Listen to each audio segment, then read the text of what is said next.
తెలంగాణ మాజీ సీఎం కేసీఆర్ మాజీ మంత్రి హరీష్ రావుకు తెలంగాణ హైకోర్టులో నిరాశ ఎదురైంది.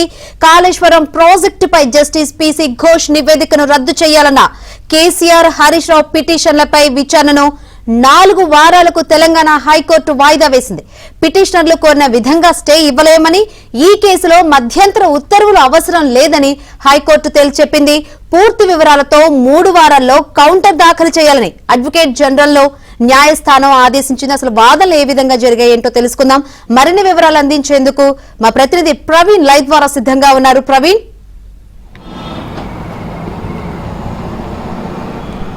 మాజీ ముఖ్యమంత్రి కేసీఆర్ హరీష్ రావు వేసినటువంటి పిటిషన్ కి సంబంధించి వాదనలు అయితే ముగిశాయని చెప్పుకోవచ్చు. సుదీర్ఘంగా వాదనలు విన్న తర్వాత తెలంగాణ హైకోర్టు అయితే కమిషన్ ఇచ్చినటువంటి నివేదిక పైన స్టే ఇవ్వడానికి అయితే నిరాకరించిందని చెప్పాలి. 3 వారాల్లో కౌంటర్ దాఖలు చేయాలంటూ కూడా ప్రభుత్వానికి అంటే అడ్వకేట్ జనరల్కి ఆదేశిస్తూ తదుపరి విచారణ 4 వారాలకు వాయిదా వేయడం జరిగింది. ఈ రోజు కూడా నిన్న ఏ విధంగా అయితే 3 అంశాలపైన విచారణ కొనసాగిందో ఈ రోజు కూడా కేవలం 3 అంశాలకు సంబంధించి సుదీర్ఘంగా విచారణ కొనసాగింది. ఇప్పటికే జస్టిస్ ఘోష్ ఇచ్చినటువంటి నివేదిక పైన స్టే ఇవ్వాలంటూ కూడా కేసీఆర్ తరపున హరీష్ రావు తరపున న్యాయవాదులు సుందరం తన యొక్క వాదనలు కూడా వినిపించడం జరిగింది. ఇంకా పాయింట్ నెంబర్ 2 ఈ కేసులో అంటే ఈ యొక్క అంశానికి సంబంధించి section 8 capital B capital C notice ఇవ్వలేదనేటువంటి అంశాన్ని మరోసారి తెలంగాణ హైకోర్టు ముందు పిటిషనర్ తరపు న్యాయవాదులు తమ వాదనలు వినిపించడం జరిగింది. ఇంకా పాయింట్ నెంబర్ 3 ఏంటంటే ఇప్పటికే కమిషన్ రాష్ట్ర ప్రభుత్వానికి నివేదిక ఇచ్చింది.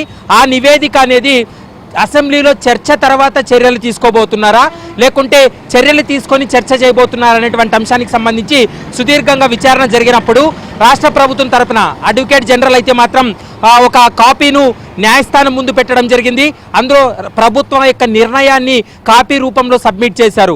అసెంబ్లీలో చర్చ చేసిన తర్వాతే ప్రజల ముందు ఈ నివేదికను ఈ యొక్క విచారణకు సంబంధించినటువంటి వివరాలన్నీ కూడా ప్రజల ముందు పెట్టి అసెంబ్లీలో చర్చ తర్వాతనే కేసీఆర్ హరీష్ రావు పైన చర్యలు తీసుకుంటామంటూ కూడా ఆ అడ్వకేట్ జనరల్ తన వాదనలు వినిపించడం జరిగింది. మరోవైపు పిటిషనర్ తరపు న్యాయవాదుల యొక్క వాదనలు వినిపిస్తూ అసెంబ్లీలో ఇది చర్చ జరిగినట్లయితే తమ ప్రతిష్టకు భంగం వాటిల్లేటువంటి అవకాశం ఉంటుంది, ప్రజల ముందు తమను దోషులుగా నిలబెట్టేటువంటి అవకాశం ఉంటుంది. కాబట్టి దీనిపైన స్టే ఇవ్వాలంటూ కూడా పదే పిటిషనర్ తరపు న్యాయవాదులు తమ వాదనలు వినిపించినప్పటికీ కూడా స్టే ఇవ్వడానికైతే తెలంగాణ హైకోర్టు నిరాకరించింది.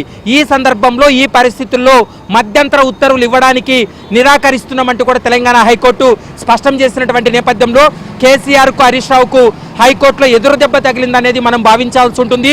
3 వారాల్లో రాష్ట్ర ప్రభుత్వం కౌంటర్ దాఖలు చేయబోతుంది. ఆ కౌంటర్ పైన మరోసారి పిటిషనర్ తరపున యొక్క వాదనలు వినబోతారు.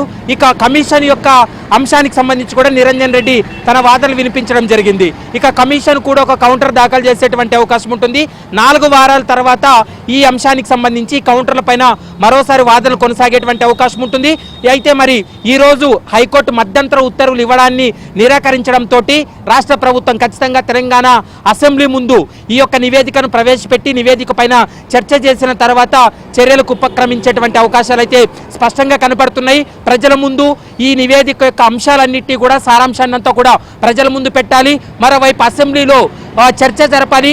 ఆ అసెంబ్లీలో ఇటు పిటిషనర్లుగా ఉన్నటువంటి కేసీఆర్ కావచ్చు, హరీష్ రావు కావచ్చు, వీరిద్దరూ కూడా ఎమ్మెల్యేలుగా ఉన్నారు, సభ్యులుగా ఉన్నారు. కాబట్టి వాళ్ళ ముందే ఈ చర్చ చేస్తామంటూ కూడా అడ్వకేట్ జనరల్ తన వాదనలు వినిపించారు. అడ్వకేట్ జనరల్ యొక్క వాదనలకు ఏకీభవించడం జరిగింది.